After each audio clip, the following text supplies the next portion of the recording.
ოლიგარქის რეჟიმისათვის ბრიუსელიდან მიცემული ვადა იწურება, ოცნება რეპრესიებსა და დრაკონულ კანონებზე უარს არ ამბობს, რაც იმას ნიშნავს, რომ საქართველოს მოქალაქეები ევროკავშირში უვიზო მიმოსვლას დიდი ალბათობით წლის ბოლომდე დაემშვიდობებიან.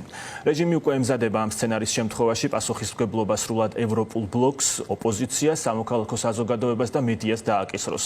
ამიტომ ევროინტეგრაციაზე მუშაობის იმიტაციას ქმნის. სწორედ ამით აიხსნება ოცნების კომისიის შეკრება, სადაც თქვეს, რომ თითქოს ქვეყანა 2028 წლისთვის მზად იქნება გაერთიანების წევრი გახდეს.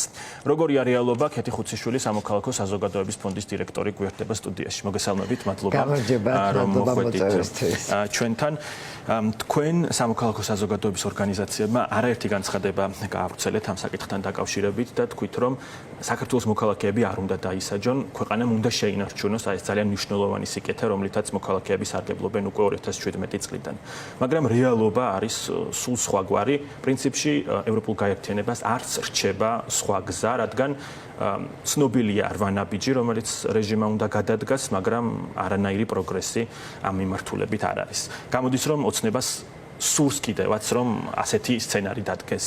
აშკარად ასე ჩანს ყველა მიმართულებით. ესე იგი, მთელი ამ წლების მანძილზე, მოგეხსენებათ 2017 წლიდან ევროკავშირი ყოველწლიურ ანგარიშს აკეთებდა ფაქტიურად იმის თაობაზე, თუ როგორ სრულდებოდა ეს რეჟიმი, როგორ სრულდებოდა ყველა ეს პირობა, რომელიც არა მარტო საქართველოს, რა თქმა უნდა, ყველა იმ ქვეყნის წინაშე დგება, რომელსაც აქვს ხოლმე მიღებული ეს უვიზო რეჟიმი. ეს არის პრივილეგია ქვეყნისთვის, რომელიც ჩვენ 2017-ში მივიღეთ, მაგრამ 2017-მდე რა თქმა უნდა ძალიან დიდი მუშაობა იყო გაწეული. ჯერ წინა ხელისუფლების და შემდეგ ამ ხელისუფლების მიერად. ის რაც ხდება ეხლა გავს მხოლოდ შეგნებულ მცდელობას ხელისუფლებისა, რომ ეს პრივილეგიაც კი დაკარგოს ქვეყანამ. მე მინდა ხაზი გაუსვა, რომ არა მარტო აქ ბრიფინგებზე, არამედ ყველა შეხვედრაზე, რომელიც ჩვენ გვაქვს ხოლმე ევროპაში, ევროპარლამენტარებთან, ევროკომისიის წევრებთან და ასე შემდეგ, ჩვენ ხაზს უსვამთ, რომ ეს ის სიკეთეა, რომელიც საქართველოს არ უნდა დაკარგოს, იმიტომ რომ ეს არის დიდი სიკეთე ქართველი ხალხისთვის.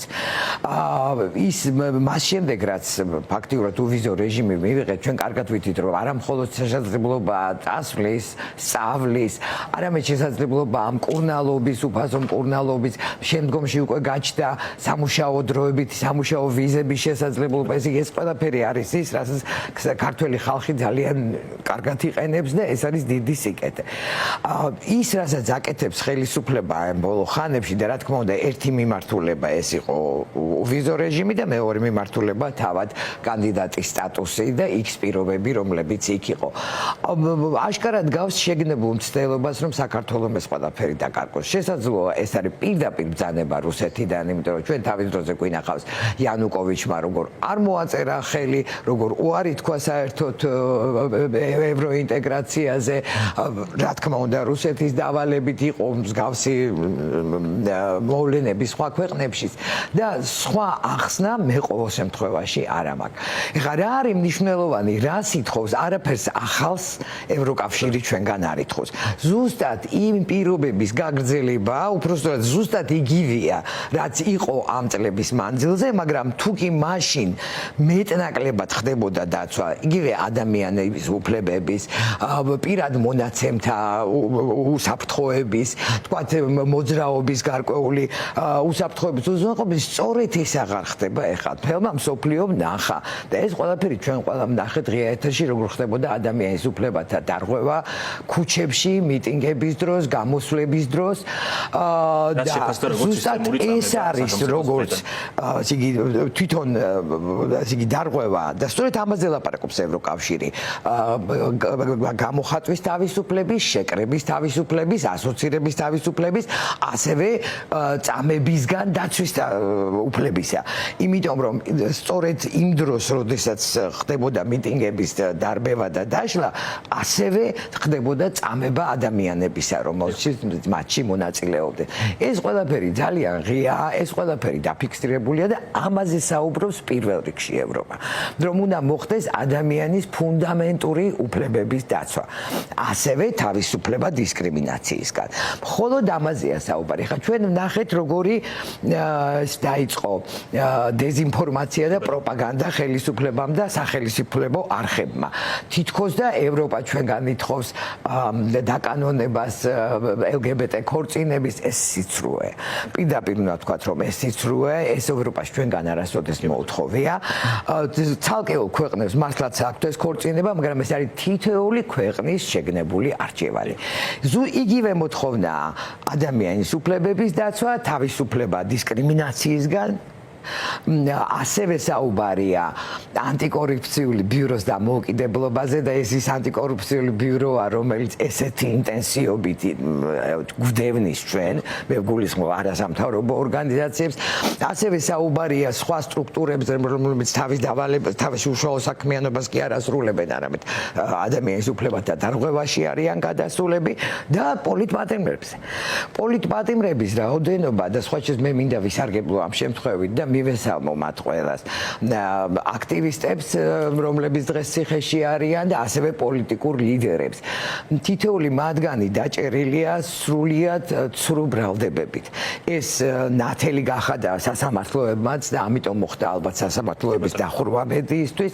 ეს ნათელია ყოველი ჩვენგანისთვის და მე ვიტყოდი, რომ ეს ახალგაზრდები განსაკუთრებით რომლებიც იქ არიან, გმირები არიან ფაქტიურად, იმიტომ რომ თითოეულ მათგანს აღმოჩნდა, რომ კიდე სთავაზობდნენ, რომ ვიღაცისთვის ხელი დაედო თითქოს და ჩაითრიეს რაღაცა, არ ვიცი, გადატრიალების თელობაში და ინტრიგაში. მე მგონი ამ თემას და საპროცესოების შეთავაზება და ამაზეც უარს ამბობენ.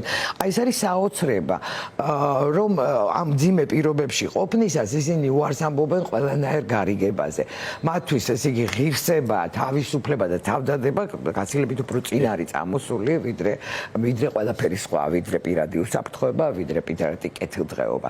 და ეს მართლაც გასაოცარია. მე ვიცი, რომ ისინი უყურებენ ხოლმე ტელევიზიას და კიდევ ერთხელ მინდა მივესალმო და ჩემი აღტოვანება გამოვხატო. თავდნოქეთი, ჩვენ რაზეც ვსაუბრობთ, ეს არის ფუნდამენტური უფლებების დარღვევა და ამ ნაწილში პროგრესი თხოვს სწორედ ევროკავშირი, ხო, რომ ქვეყანაში იყოს ფუნდამენტური უფლებები და თავისუფლებები დაცული. ასე გამოდის, რომ უვიზო რეჟიმის შეჩერება მაინც არის გარდაუვალი, იმიტომ რომ ოცნება როგორც ჩანს ემზადება ამ სცენარისთვის, აი მაყურებელს მოუყევით, ჩვენ შეიქმნა ეს რაღაც იმიტაცია ევროინტეგრაციაზე მუშაობის, შეიკრიბა ეს ეგრეთ წოდებული კომისია, სადაც თქვეს, რომ თითქოს მოკლედ 2028 წლისთვის ვიქნებით მზად, რომ გავხდეთ ევროკავშირის წევრები და 30-ში თუ იქნება ეს გაფართოების ტალღა, მაშინ ქვეყანამ უნდა ისარგებლოს. და ვიცით ვინ იქნება, მოკლედ ვის დაადებენ ხელს როგორც დამნაშავეს. ეს იქნება ევროპული გაერთიანება და ტრადიციულად მესამე სექტორი და მეტი. რა თქმა უნდა, ხა მე მინდა რომ ამას ბევრი აღარ იჯერებს საქართველოში ამ დეზინფორმაციას, თუმცა რა თქმა უნდა, ჯერ კიდევ ოცნებას ყავს დავჭერება. მე მინდა რომ სწორედ მათ გაიგონ, რომ ყველანი ჩვენ ყველაფერს ვაკეთებთ იმისთვის, რომ ვიზა ლიბერალიზაცია, უბრალოდ თავისუფალი სავიზო რეჟიმი არ გაჩერდეს. სამწუხაროდ ხელისუფლება ყველაფერი ასაკეთებს იმისთვის, რომ ეს მოხდეს. როგორც მე ვამბობ, ეს არის მათი სურვილიც, იმიტომ რომ იზოლაცია ურჩევნიათ, იმიტომ რომ ევროპასთან თავისუფალი ურთიერთობის დროს მეტ დემოკრატია, მეგეთხოვება მეტი სიღიავე და გამჭვირვალობა, ხოლო მათ ურჩევნიათ აი ამ თავისი უკვე შექმნილი ავტორიტარული რეჟიმის შენარჩუნება. მე მაინც მაქვს იმედი, რომ ასე მალე შეჩერება არ მოხდება. იქნებ ფორმალურად მაინც რამდენიმე ნაბიჯი გადადგან, თქვა დაწყებული პოლიტპატიმრების გათავისუფლებიდან, თქვა აი ამ კანონებზეა საუბარი ძალიან ხშირად ეს ვითომ გამჭვირვალობის კანონებზე. თან ჩვენ ხო რამდენიმე კანონი გვაქვს ერთდროულად ის ტიპიური რუსული კანონის და ასევე კანონი, რომელსაც ისინი თითქოს ფარას უძახიან, მაგრამ სინამდვილეში ის ვრცელდება ორგანიზაციებზე, რომელსაც არ ვრცელდება ხოლმე ამერიკაში. ლაპარაკი ასევე გრანტების კანონზე და ყველა ეს კანონი საკმაოდ კარგად გაიაზრეს ევროპაში და სხვა ჩვენც ამერიკაშიც, იმიტომ რომ ეს თანხდების ანგარიშიც გამოჩნდა. ხო და ამ კანონების უკან წაღება ძალიან მარტივი მოთხოვნებია. ამ კანონების უკან წაღება პოლიტპატიმრების გათავისუფლება და თავისუფალი ახალი არჩევნებისთვის, მაგრამ ეს ცოტა უფრო შემდეგი ეტაპის მოთხოვნაა კარის გახსნა. არა იმ ცრუ ვითომ ადგილობრივი არჩევნებისთვის, რომელსაც ისინი არ პირებენ, არამედ ახალი მართლაც დემოკრატიული საპარლამენტო არჩევნებისთვის. მაგაშია საქმე, ეს არ არის მხოლოდ ევროპის მოთხოვნა და ევროკავშირის. მსგავს სიტყვის ევროსაბჭოს, რომლის წევრებიც ვართ და რომელშიც 47 ქვეყანაა და იქ არ არის ხოლმე ესეთი მაღალი სტანდარტები ადამიანის უფლებათა დაცვის, როგორიც არის ევროკავშირში, მაგრამ ისიც იგივე სიტყვის. ის ამბობს, რომ მთელი იმ კანონმდებლობით, რომელიც ჩვენ ახლა გვაქვს, ჯერ ერთი შეუძლებელია სამართლიანი ადგილობრივი არჩევნების ჩატარება და ასევე ისინი შეგახსენებთ, რომ ევროსაბჭოს არ აქვს აღიარებული მანდატები. ანუ მან არ ჩათვალა ეს არჩევნები სამართლიანად, ან ობიექტურად, ან ხალხის ნების ამსახველად. ისე იგი ეს არის ერთი მხრივ ეს არის ევროსაბჭო, რომელიც კიდევ უფრო დიდი გაერთიანება, ეს არის ევროკავშირი და ამერიკა. ძალიან მნიშვნელოვანი ანგარიში დაიდო. მეგოცხარით თქვენ როგორ წაიკითხეთ ეს ანგარიში ქართულ ოცნებაში ტრადიციულად თქოს რომ არასახავს რეალობას და უსამართლოა ისო დეტალურია საკმაოდ ეს ანგარიში და ერთი მიგნება რაც როგორც ანალიტიკოსებიც ამბობენ მაინც ძალიან სიღრმისეულ ანალიზს ეფუძნება როგორც ჩანს ის რომ ტიტუშკები და ქართული ოცნება ერთად მოქმედებდნენ და ამაზე მიუთითებს მათი დაუსრულებლობა. ეს იყო ძალიან საინტერესო სხვა შორის არც კი ველოდი ასეთ დეტალებს. ესე იგი საერთოდ უნდა ვთქვა რომ კაცრი, მაგრამ ძალიან ობიექტური ანგარიშია, მართლაც დეტალებში ჩასული, ერთი თავი საგანგებოდ ეხება მედიაზე თავს დასხმებს. ძალიან ისეთი ვრცელი ნაწილია, სადაც არის საუბარი კონკრეტულ სახელებზე, ვთქვათ მაკაშიხლაძე და სხვები, რომელსაც პირდაპირ ღია ეთერში თავს დაესხენ, არა ადამიანურად მოექცნენ და რაღაც განსაკუთრებული სისასტიკით. და ვიცით სავარაუდო მონაწილეები ამ პროცესში. მიტინგების დაშლის დროს როგორ ხდებოდა შეგნებულად თავდასხმა მედიაზე. შემდეგ ნახსენებია ის, რომ ტიტუშკები ფაქტიურად ხელისუფლების დავალებით მოქმედებდნენ და ეს აშკარა იყო იქიდან, რომ ტიტუშკების ამ ყოველად მიუღებელ საქციელს ხელს არ უშლიდა პოლიცია, რომელიც იქვე იყო მეტიც, მათ შორის გარკვეული კოორდინაცია იგრძნობოდა და სამწუხაროდ ეს ყველაფერი ჩვენც გვაქვს ღია ეთერში ნანახი. როგორ უწყობს ფაქტიურად ხელს ტიტუშკები და ეს ტიტუშკები ტერმინი უკრაინიდან წამოვიდა და ეხლა უკვე ეს საერთაშორისო მნიშვნელობა შეიძინა ზუსტად როგორ მოქმედებდნენ ისიც კი აღწერილია შავებში ჩაცმული ტიტუშკები, რომელსაც ხელს უწყობდა ხელის შეშლის ნაცვლად პოლიცია. ცალკე არის საუბარი ადამიანის უფლებებზე, საუბარია ასევე იმ კანონმდებლობაზე, რომელიც სრულიად მიუღებელია დემოკრატიული ქვეყნისთვის და რეალურად იგივე თემატიკაა, რაც არის ევროკავშირის აი ამ წერილში თუ ანგარიშებში, რაც არის ევროსაბჭოს დასკვნებში. საერთაშორისო ყველა ცივილიზებული სტრუქტურის რეაგირება არის ფაქტიურად ერთნაირი. შეგვიძლია ვთქვათ მაყოფილი იმითი, რაც დღეს ხდება საქართველოში, სამწუხაროდ მხოლოდ რუსეთია. პოზიტიურ შეფასებებს ჩვენ ვისმენთ მარგარიტა სიმონიანისგან და დუგინისგან. მეტიც ის დეზინფორმაცია, რომელსაც ახლა ჩვენ ვხედავთ, პირდაპირ იმეორებს რუსულ პროპაგანდას. ისეთი გზნობა მაქვს ხოლმე, რომ აი დუგინი პირველი აცხადებს თუ ირაკლი კობახიძე ვერ გაიგებ ხოლმე, ხან ერთი ასწრებს, ხან მეორე. იდენტურია არის ხოლმე მოკლედ. სამარცხვინოთ ჩვენთვის. გზავნილები. მინდა გკითხოთ ისევ სახელმწიფო დეპარტამენტის ამ ანგარიშთან დაკავშირებით შეგვიძლია ვთქვათ რომ ძალიან მკაფიოდ არის უკვე ჩამოყალიბებული ვაშინგტონში თუ რა ტიპის რეჟიმია ქართული ოცნება, იმიტომ რომ ოცნება მაინც აგრძელებს აი ამ პროპაგანდას, რომ იქ რაღაც მეგობარი აქტი წინ ვერ წაიწევს, საერთოდ არ მიიღებენ, თუ ტრამპის მაგიდაზე აღმოჩნდება ხელს არ მოაწერს. არა, რა თქმა უნდა, უკვე ძალიან აშკარაა, რომ ეს არის ორპარტიული შეთანხმება. საერთოდ ამერიკაში ყველა კანონის მიღება თუ აქტის მიღება უნდა მოხდეს რეალურად ორი პარტიის შეთანხმებით. ეს შეთანხმება მიღწეულია. ჩვენ რასაც ველოდით, ეს შესაძლოა ყოფილიყო დაჩქარებული წესით მიღება და აი ამ შემთხვევაში დაჩქარებულისთვის ყველა სენატორის ხმა არის საჭირო. მხოლოდ ორი დარჩა, რომელიც ჯერ კიდევ თავს იკავებს, ორი რესპუბლიკა რესპუბლიკელი, დანარჩენებმა ყველამ ესე იგი მხარი დაუჭირეს ღიად. ეს რომც არ მოხდეს და დაჩქარებული წესით არ მოხდეს ამის მიღება, წლის ბოლომდე აუცილებლად მიიღებენ მეგობარ აქტს. ნუ ხა ყველა ტენდენცია ამაზე მიუთითებს. და რა თქმა უნდა, სენატის მიერ უმრავლესობის მიერ მიღებულ აქტს პრეზიდენტი ტრამპიც ხელს მოაწერს. მე არ ისე ხდება ხოლმე, რომ მათ გონიათ, რომ ქართველები ან არ კითხულობენ, ან საერთაშორისო მედიას არ უყურებენ. ესე არ არის. და მე დიდი იმედი მაქვს, რომ საქართველოს მოსახლეობის უმრავლესობას ძალიან კარგად ესმის ის, რაც ხდება. ის რომ აქ არის დემოკრატიის უკუსვა, ის რომ აქ არის ადამიანის უფლებათა უკიდურესი დარღვევა, ის რომ ჩვენ გვყავს პოლიტპატიმრები, რაც აღარ ხდება, ნუ ყოველთვის დემოკრატიულ ქვეყნებში ხომ არ ხდება, მაგრამ ავტორიტარულ ქვეყნებშიც კი შეზღუდულად არის. ამდენი პოლიტპატიმარი ეხა ამ მომენტში, ნუ ალბათ მარტო რუსეთს ყავს და თქვათ აზერბაიჯანსაც კი არ ყავს, მე შემიძლია ვთქვა. ეს არის უმძიმესი ფაქტი და თუ ამის მოგვარება არ მოხდა, რა თქმა უნდა, ამერიკაც, ევროკავშირიც და ევროსაბჭოც დაახლოებით მსგავს რეაგირებას მოხდეს. ამას ყველა ხედავს. აქ ლაპარაკია იმ ფუნდამენტურ უფლებებზე, რომლებიც გაიწერა საერთაშორისო შეთანხმებით მეორე მსოფლიო ომის შემდეგ.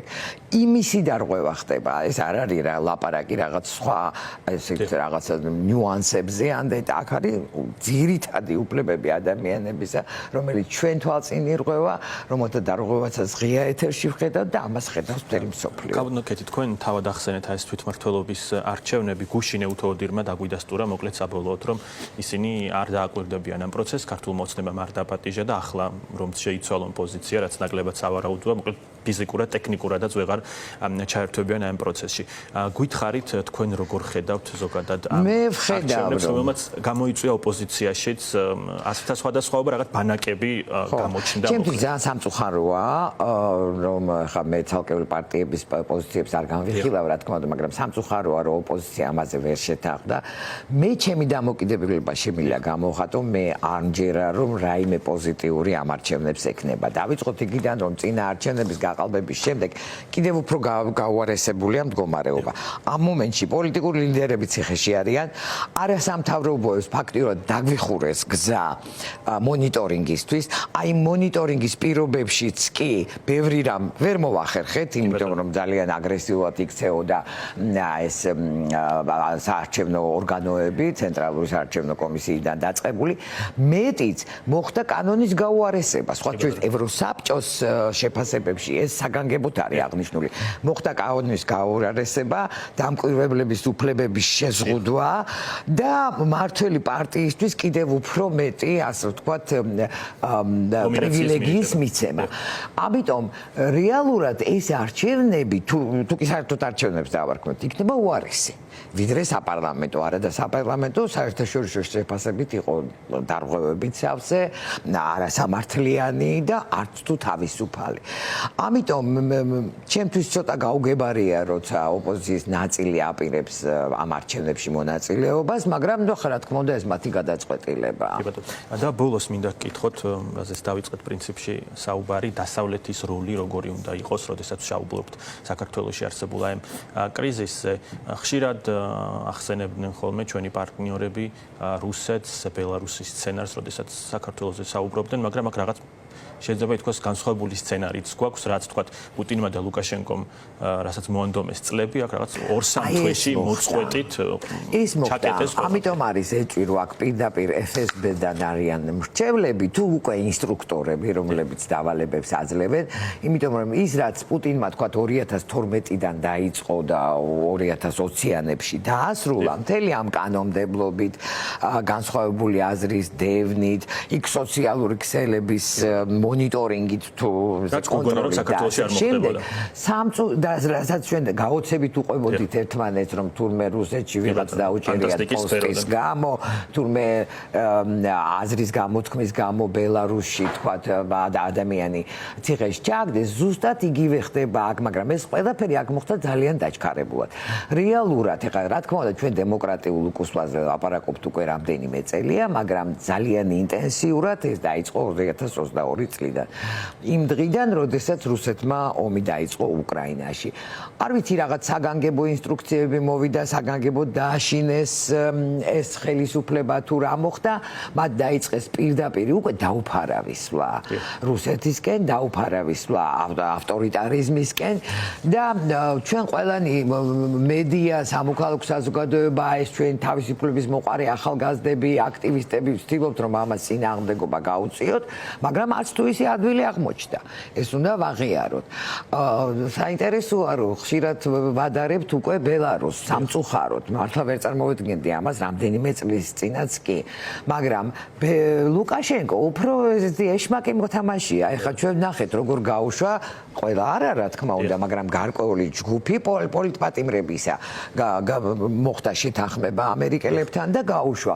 ისინი ამასაც კი არ აკეთებენ. საერთოდ მე არ ვიცი რას აპირებენ. როგორ შეიძლება ჩაატარო არჩევნები იმის ფონზე, რომ ყველა ოპოზიციური ლიდერი დაკავებულია. ან შეუთვალო რომ იქნება აი რაღაცა ითხოვოთ ან ბოდიში მოითხოვოთ ან ყაველაშვილს ვერ უწოდებს სხვა ტერმინს მიწეროთ და ბოდიში მოიხადოთ და პატიებას თხოვოთ. ნუ ხა ამასაც ხედავთ რომ ამაზე არავინ არ მიდის და ასეთ პირობებში საერთოდ ან არჩევნები ან წინსვლა ან ევროპასთან ოდნავ მაინც მიახლოვება რა თქმა უნდა ვერ მოხერხდება. კეთილი. ძალიან დიდი მადლობა. კეთილი სამოქალაქო საზოგადოების ფონდის დირექტორი პასუხობდა კომენტარის კითხვებს.